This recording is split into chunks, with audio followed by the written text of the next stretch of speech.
Being a CX leader means you have submerged yourself in being customer-centric as a person together with your team.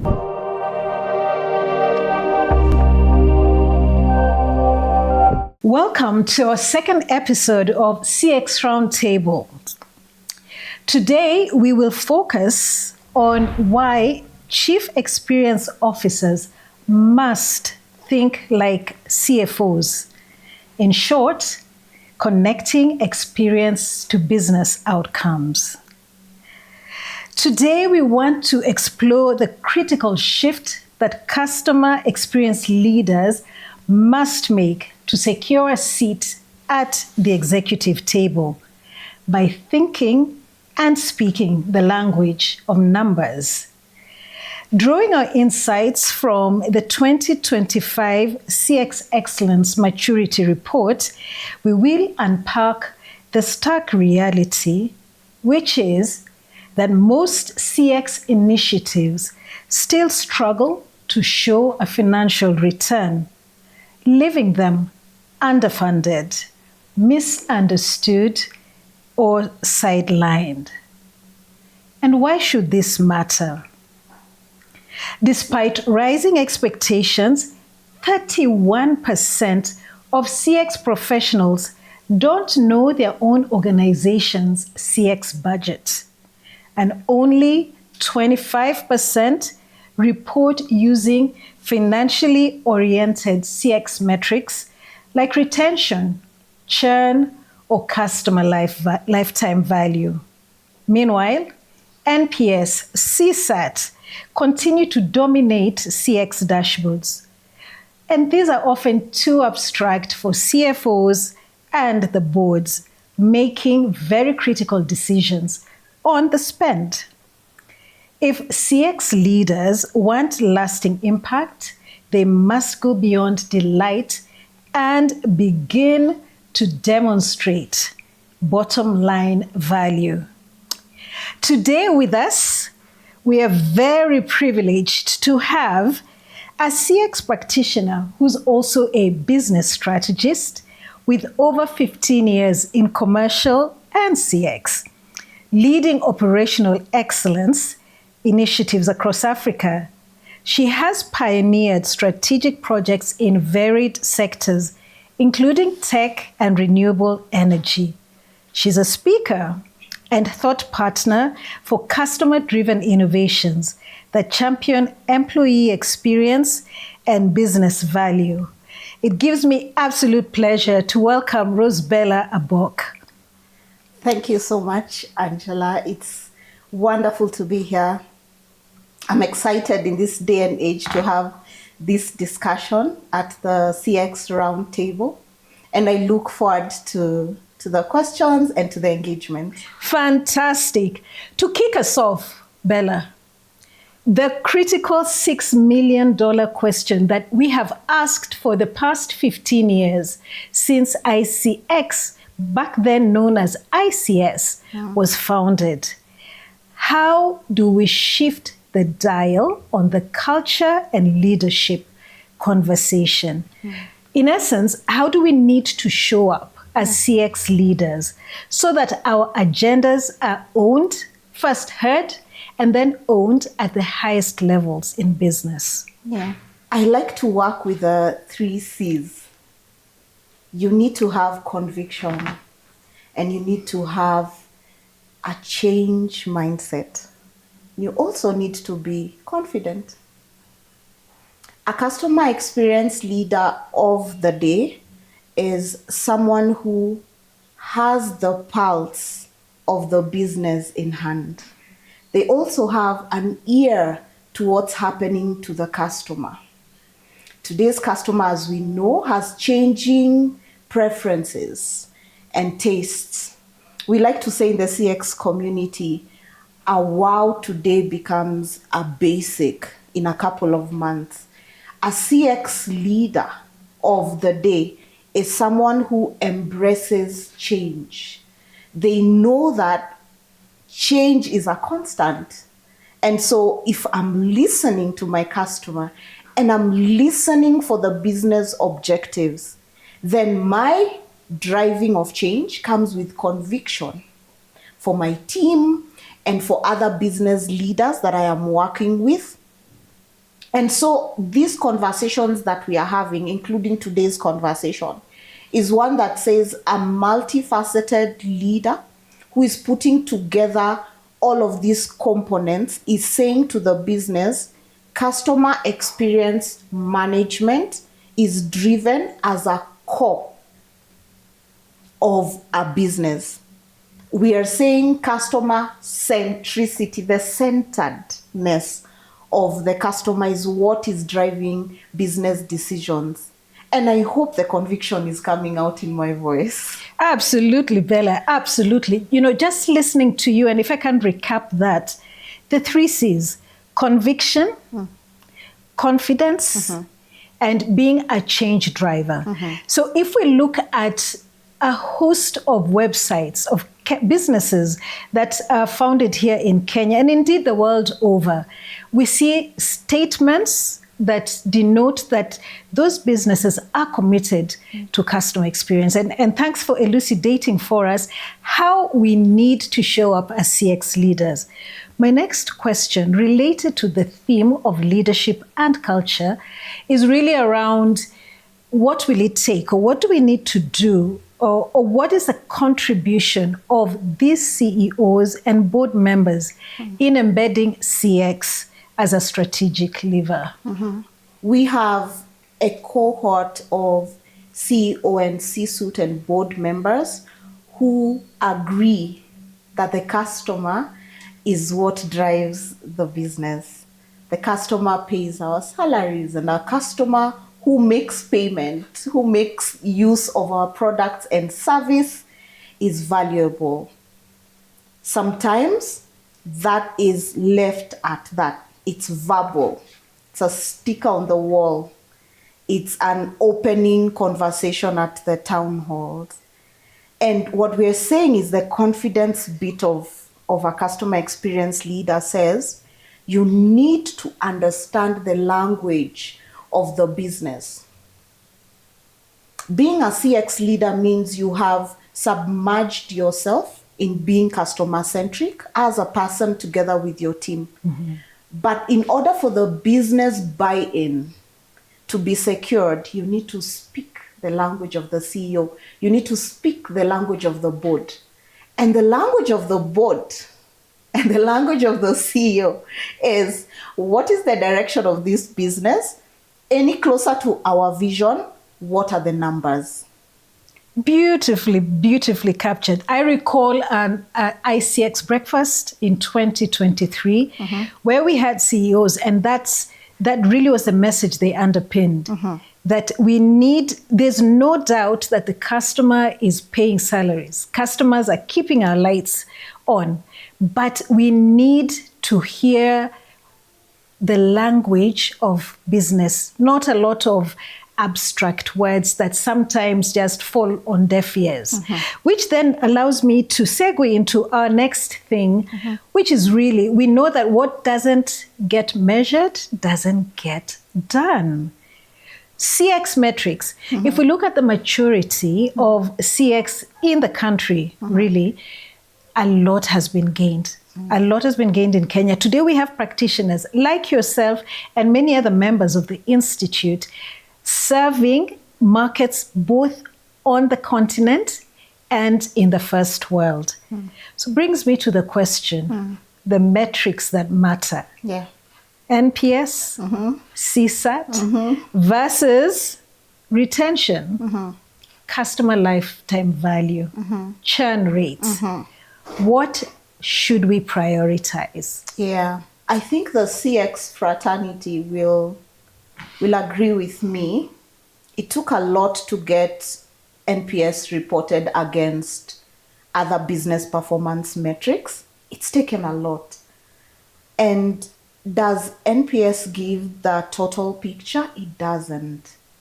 Does reporting a CSAT number give the total picture? It doesn't. And at this point, maybe it's a dare. Let me put it out there. Ask your CFO, how important it is that NPS appears on the dashboard or the reporting to the board. Furthermore, if it's not benchmarked against industry best practice, or at least attached to the bottom line of the business. Further to my dare, if your promoters at a percentage are increasing from your detractors, what is the revenue attachment to that? And so the need to exemplify what it is we are measuring in customer experience that matters the most in certain rooms and to the business, it is to show the dotted line between customer experience metrics in terms of customer satisfaction, customer interaction, connect it to revenue, connect it to cost savings. At the bare minimum, by now, issue resolution should be linked to cost savings. I want to say to CX leaders, you need to have a cost saving model. Partner with your finance team. You will be able to calculate what it costs to resolve certain issues in the business. And then if that issue is solved at root cause, what that looks like for the business from a cost perspective. On the retention end, we can be super excited with a growing customer base. I mean, more and more customers for the business means more and more money. Absolutely. However, is the customer making repeat purchase? And are they continuing to upgrade the products and services that they use? Furthermore, are they successfully referring paying customers? Now, when we check our retention rates, it's a good metric to have, as I say. And sometimes it's a lagging indicator. It's a measure of a customer who's been there with us and continues to be there with us. The truth is, it's not a measure of loyalty necessarily. Remember, our customer is fluid. They are getting an experience elsewhere.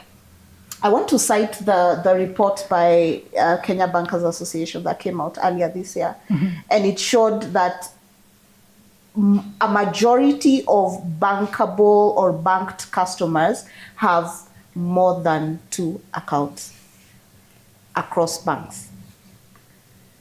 What does that tell you? The bankers themselves have to have a bank account where they're working. you know, ball of contention. But it is to say that our customers are looking for certain solutions, and sometimes those solutions lie within businesses in the same marketplace and in the same industry line as we are. And so it's only a matter of time before this customer transitions and votes with their feet and they churn. What are those churn indicators? You give me a churn rate as a CFO, and I am not one. I will ask you, what are those indicators? So that this number goes down and our retention numbers go up. And then attach the dollar amount. If customers are churning at a certain rate and we know their spend behavior, we can literally say to the business, if we do nothing about that issue, we're possibly looking at a revenue loss of, and these things are doable, Angie. They are very doable.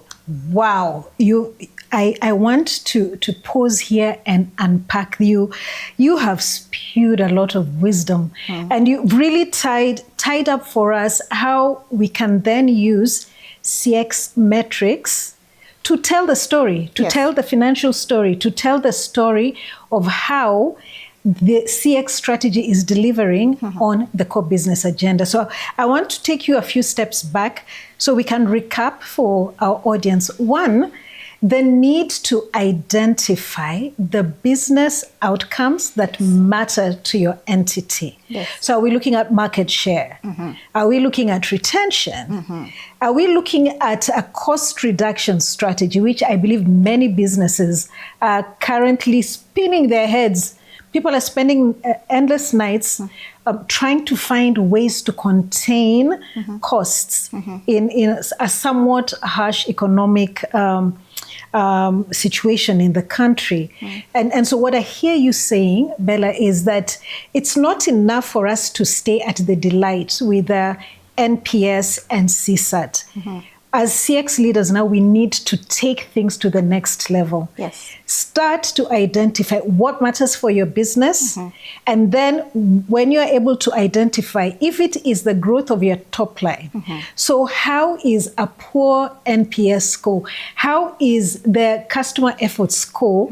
What is it telling you that can help you to be heard in the boardroom, to unpack for the senior leadership the cost of customers struggling to do business with you, in terms of potential lost business, in terms of customers leaving through churn. Absolutely amazing. That's really amazing. And so then really, for the next thing for me is, as CX leaders, we are feelers, and which is why we are utterly frustrated. You're given the docket, and when you go to present things like customer complaints, either there's a level of apathy or lethargy, right? Just around that. So could this be an indication that as CX leaders, there's really a trajectory that we need to get onto to begin to speak that language? The language of numbers, the language of the CFOs. Yes. When you were speaking, Angela, and asking the question, I quickly went through an entire framework in my mind. And that's the example I'd like to give from two perspectives. One is when a business starts to look at its operating expenses. Some of what we have seen is CX takes the hit in terms of being considered a cost center and heavy resourcing on tools and people. And that is understood as this might be a place we need to check, right? Because there is a leader who has not necessarily spoken to the business in terms of an ROI conversation. If it's taking us this much as a business to serve our customers, the revenue attributable to customer support, the revenue attributable to retention and upselling is this much. Let's look at the net. Absolutely, because every time organizations look to restructure or downsize, it is typical by the nature of what CX does in exceptionally super or highly automated entities. CX would probably be sitting with one of the biggest headcounts. And it is what you have said here, the illustration. So the first lens that business has is when you have to get rid of numbers. We have a huge headcount in customer support, for example. Exactly. And the other part of that framework is, have we brought in the voice of the customer? Because here's the thing. In an automated environment, at this point, we should already be able to have real-time insights. So it's not just that feedback is solicited through surveys. It is that there's unsolicited feedback, a gold mine in the call center where the customer calls in for a specific issue, but they give you much more feedback about their varied interactions. Mining of that data and on socials and on WhatsApp chats and across board, there's multiple sources of the voice of the customer. And by now, we need to have engines that are analyzing that feedback, solicited and unsolicited, collating insights, rushing those insights to a cost model or to a revenue opportunity model. literally we should be speaking to the business to say, the customer's path has changed. It is changing. And we need to start looking at.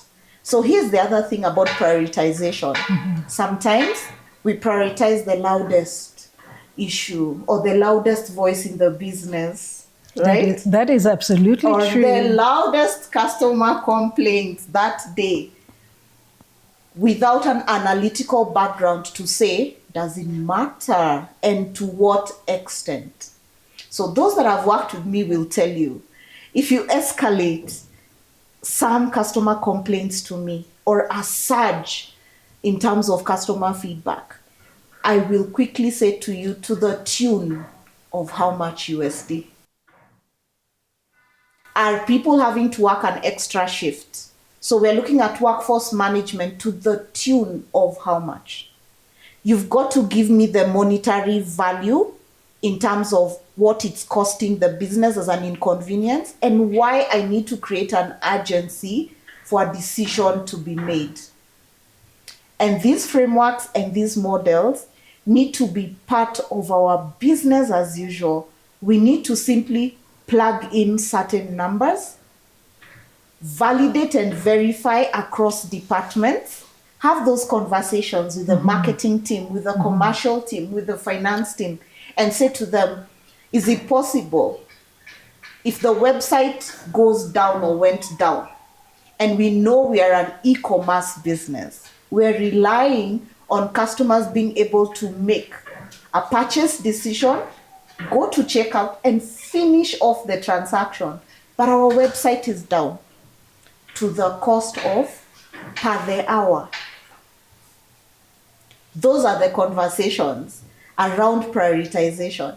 And you see, even if I go to the CFO with an indicative number, might not be an exact number, Right. Angela, Right. but if I go with an indicative number, it creates a certain sense of urgency.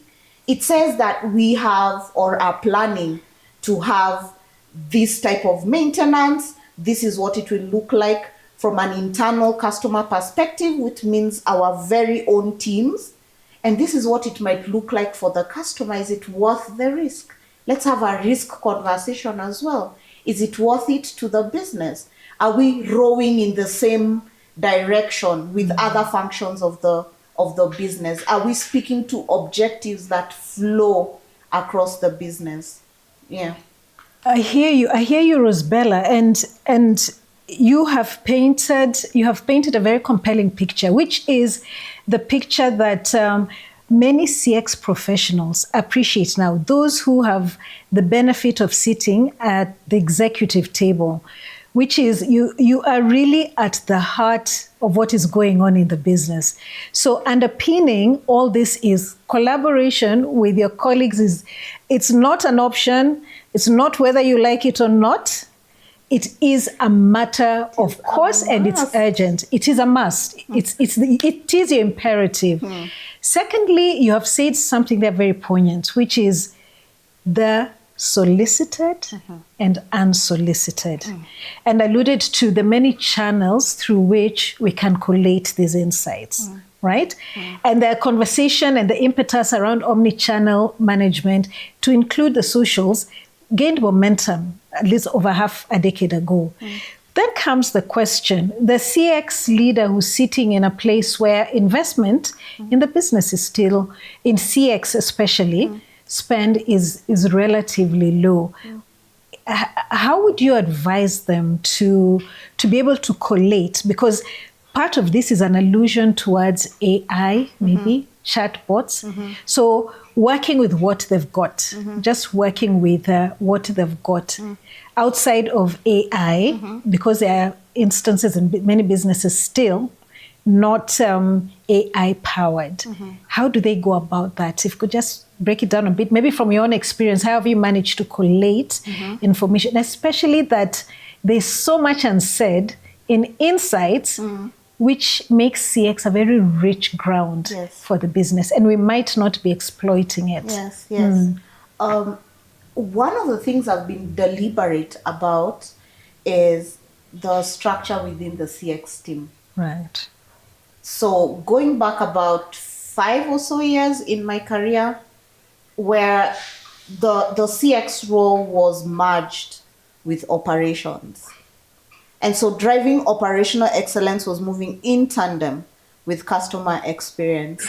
One of the things I did when I just landed into the role was to do a Gemba walk.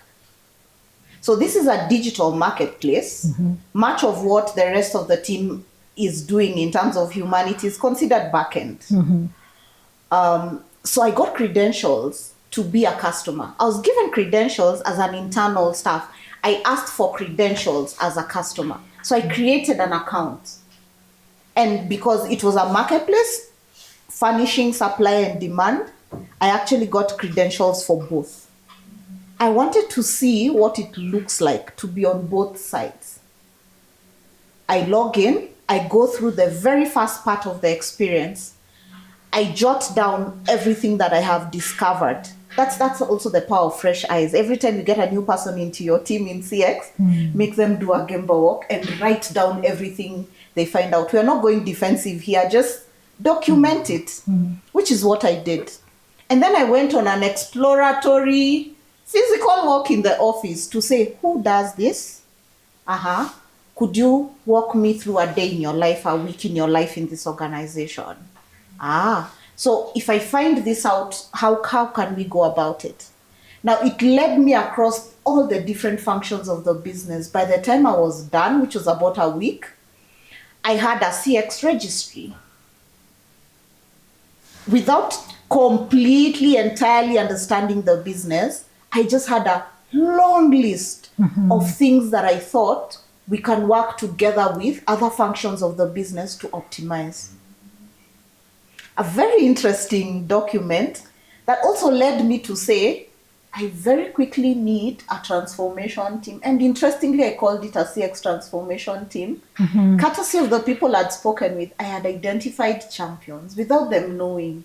Right. There's people that give you raw, unfiltered feedback. And we need them. The organization. We need them. And they are bold as to say, when you ask them, is this something we should do differently? And they say, yes, and I'd love to be a part of something like that. We were 8 of us in a WhatsApp group.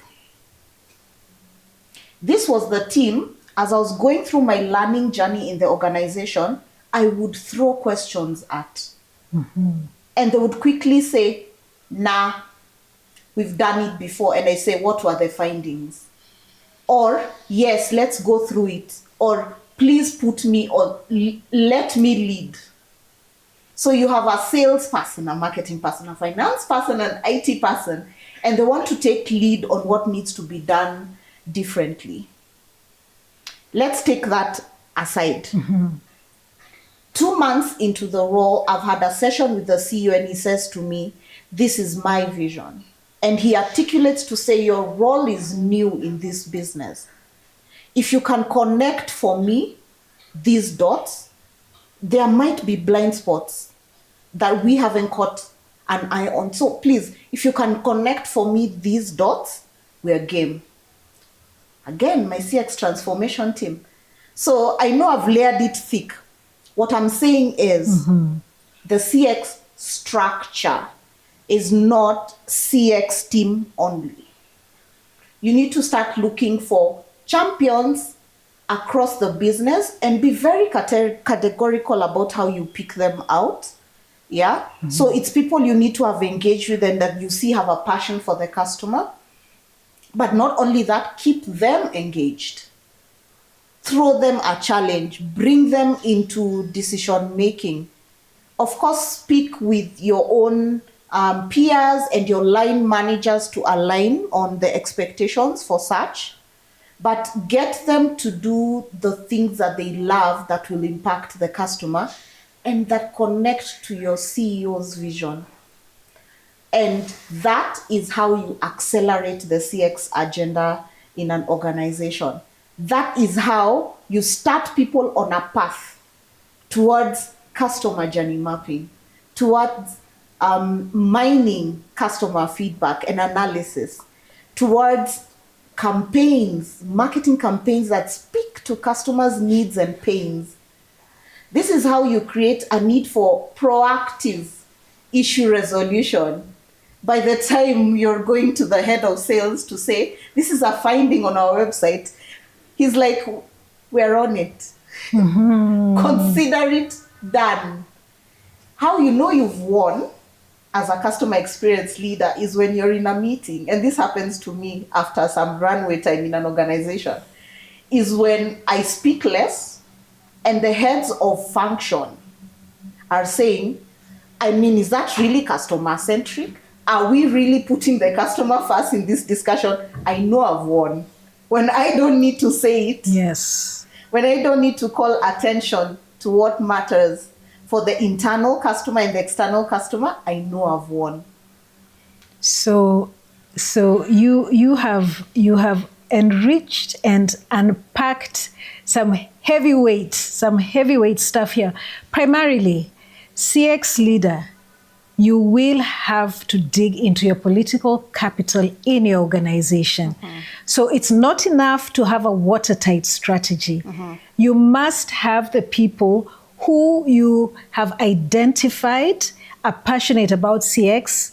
You said something very powerful there. Let them do what they enjoy doing that impacts CX in a mighty way and ties up to the CEO's goal and the CEO's vision.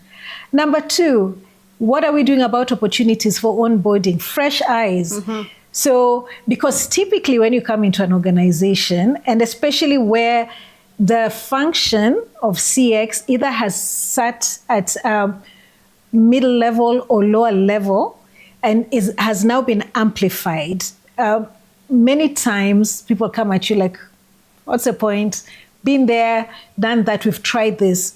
But you're saying, use the opportunity of fresh eyes.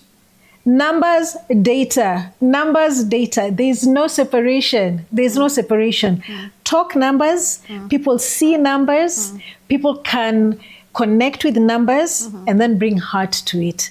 Because I think sometimes our challenge as CX leaders has been a lot of feeling, and we feel pain for our customers.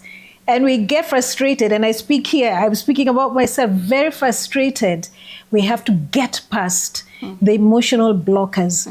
The emotion is part and parcel of CX. Yes. We must now layer that with a language that makes sense for business. Yeah. Talk numbers, Yes. enumerate, Yes. get other people in, get IT in. Every time you're offering a platform, a channel for customers to interact with you, and your platform is down, you now need to start quantifying the loss for the business. Yeah. And when you quantify it in money, people will stop and listen, right? Yeah. Operational inefficiencies, right? People are calling your contact center. Your network is up and down, right? Or IT decides to work on upgrades. Now, when they own the agenda, they will begin to collaborate with CX, give you ample notice, and do it hopefully outside of the most critical, of the peak times. It does not make any sense. Yes, and to even further give you an incidents report. Yes. On this is what we observed during the time of our maintenance. Right. And this is how we rechanneled or offered our alternative solution for the customer.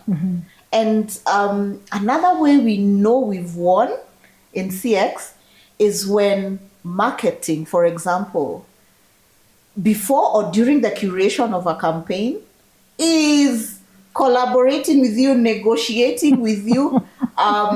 So a couple of years ago again, I noticed the place that I had centralized customer feedback and democratized, it was Excel sheets. I democratized the Excel sheets after taking the entire company through rotational customer journey mapping exercises, physical and online. Wow. Cross-functional small teams were moving across the boardroom with paper, sticky notes and everything. And everyone had to remove their functional hat, the reason you were hired, and you just needed to step into the customer's shoes. But when I democratized the Excel sheet that had the customer feedback from varied sources, Angela, I tell you, I used to come into that document, I find the head of product there. The CMO is there. Amazing. They are all over the place. And so when these people start to curate their solutions around the initiatives that the CX team is running and doing, you know you've won. Absolutely. I have an example of a campaign that ran during COVID time. Right. And I had said to the CMO, let's try, let's experiment. I love to experiment. We go in with a hypothesis and let's even prove it wrong. Right. Let's even say negative ROI on our calculations. Let's learn. And I said to him, I would like to give you a sample of phone calls, a sample of emails, and you will notice that our customers do not refer to our products with our product name. None. Mm-hmm. A customer describes our product with the features and the benefits that they get. And you will always hear the agent or respond to the email with, oh, so you mean product. The customer does not name it that way. They mention at least 2 features or benefits of the product is how the internal team is able to map it. And sometimes the distinguishing factors amongst the products is maybe accessibility, how many channels you can use and things like that. Right.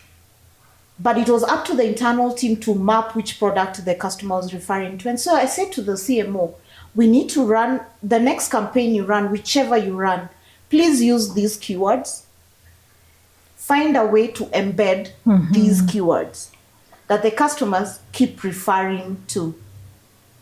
So, I need to check in with him. Right. But it was the most successfully run campaign Well done. since. Yes.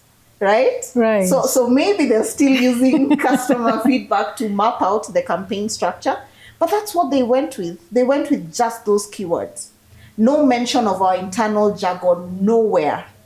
They made it relatable. So all of the measures that were important for that campaign, they hit new numbers. And I told them, do not look any further. It is the keywords. You're speaking in the customer's language, and so they can relate. Yeah? Amazing. And goes back to data, because this data and these insights are sitting in those surveys. Yes, but if we stop at the tip of the iceberg, which is NPS and CSAT, and not connect the dots, we actually are losing a lot of opportunity to make the connections that through this NPS and through the detractor comments filter down to how is this translating either into a very positive campaign, because positive campaign is new business. Yes. It's absolutely new business. New business is growth of top line. Yes. In that top line sustained will be a bottom line realized. In fact, yeah. And then people begin to sit back and listen. Yeah. And as you said, the moment your peers begin to take on part and parcel of your agenda, Yes. you know you are winning. You know you won. But you have spoken the language of business. And if we take typically a typical EXCO meeting, when numbers are prattled, Yes. everybody listens. Yes. In tough times like this, when numbers are shared, everybody listens. Yes. And now as CX leaders, this is how we must come to the table. Yes. Those numbers. Yes. Get the insights, get the metrics, be very clear about the objectives of your business and what these metrics could help to push, quantify. Yes. It's not about chatbots. If you don't have chatbots, you still have the data. Yes. Yeah, you still have the data. Brilliant, brilliant. You alluded to a budget blind spot. So when I started off the podcast, I did mention that up to 35% of CX leaders, professionals, do not know or do not own the CX budget in their businesses. Can you talk to us about that? Well, that's quite the layered question. So one, there's the awareness of what customer experience is and where it should sit in the business. Right. There's that. And you had mentioned it's at mid-level management and or other layers. And CX leadership, a seat at the EXCO table is imperative for any business. We're saying we've borrowed from Jeff Bezos to say, let's have an unoccupied seat in the boardroom, and that seat is for the customer. But we haven't said that the person in the room that is representing advocacy for this customer needs to show up in a certain way. Now, once the CX leader is accorded or given that opportunity, it cannot be squandered. You come in and you represent business relevant metrics, but you have the story. You have the story that connects it. And we don't take away the emotion part. We don't take away the human part of how our customer is interacting with our business. We simply speak the language that is most understood. And then validation or backup comes in that form. And sometimes it's something that needs to be democratized to the entire business on a regular with a cadence that is role specific. Mm-hmm. There needs to be a somewhat report that looks like how IT can consume it, how marketing can consume it, how finance can consume it, that says this is the number we are chasing as a business. This is a sample of verbatim feedback. This is impact to the business last month. This is impact to the business this month. If we do nothing, right, this is what the impact to the business will be. There's that. The role-specific continued conversations outside of boardrooms. Mm-hmm. There's connecting the numbers to what the customer actually thinks and feels, and empathy for the customer. But there's also the, if I do that with consistency, conviction, confidence, and if I start to do it deliberately to change the mindset of my fellow leaders within the ExCo, I am needed at the budgeting table. If I'm constantly showing cost to business, if I'm constantly showing revenue opportunity or revenue actualized. So if I show there's revenue opportunity now and I get buy-in for a pilot, go prove your concept, Bella. And I say, give me a month. I'll be able to come to you with something. There is the consistency to come back to the business and say, this is what I found out. We approximated 1 million USD, we are 2 million USD, and that's just a sample. When you start to present those, you will be invited to those rooms. I would invite you. You have to come to those rooms. You're telling the business there was a revenue opportunity, right, and we knocked it off the park, right, with a proof of concept. You have to be brought in. You know, you asked me earlier on in the podcast, did you speak with conviction? Absolutely. I think you have painted without a shadow of a doubt the next frontier that CX leaders really must enter. Impact of all CX initiatives. Yes. Impact by numbers on market share, numbers on top line growth, numbers on retention, numbers even on churn rate. Yeah. So you've beautifully tied and connected the dots for us, Bella. And there is no doubt, fellow CX leaders, this is where we are going to play, and this is how we are going to play the 3 C's. Confidence, be a change maker, and what was the third? Conviction. And so in closing, Bella, because you've spoken very compellingly, and there's no doubt you've demystified the whole subject of the how. I think we have been aware for a while now that we need to speak this language, but today you have actually broken it down for us. Scores relate to business outcomes. Quantify. You don't need sophisticated tools for that. Work with the data that you have. Yeah. And so in closing, what would you like to leave us with? I'd like to leave us with Walt Disney's quote. I think it's a favorite. It centers me. Right. When it comes to driving operational excellence, driving change within the business, speaking to how to utilize technology, how to maintain the pulse of both your employees and your customers, and overall shareholder value. The statement goes, serve your customers so well, that they will come back to see you do it again. Brilliant. They will bring others to come show them how well you've done it. And businesses, profitable businesses exist just so that more customers can come on board and they can spend. So do it that well. Do it so well, with that conviction, with a certain level of excellence, continued improvement over time, consistent conversations and engagement across the business. You do it so well, you will win over not only your peers and the CEO and the board, you will win in terms of shareholder value, you will win for the customer, you will win as a CX leader who commands the necessary gravitas Yes. to drive change within the organization. Do it well. Rosebella Abok, you have made the past hour absolutely worth every minute. Just listening to you, and I'm sure all the chief experience officers who will listen to this recording are going to step back and finally feel they have the tools to take the next step. The first step was the realization that ICX had started pushing, start talking numbers. But today you have demystified how to talk numbers. And in closing, I would like to say, I'd like to quote Angela Rarieya. She was an SVP for Apple.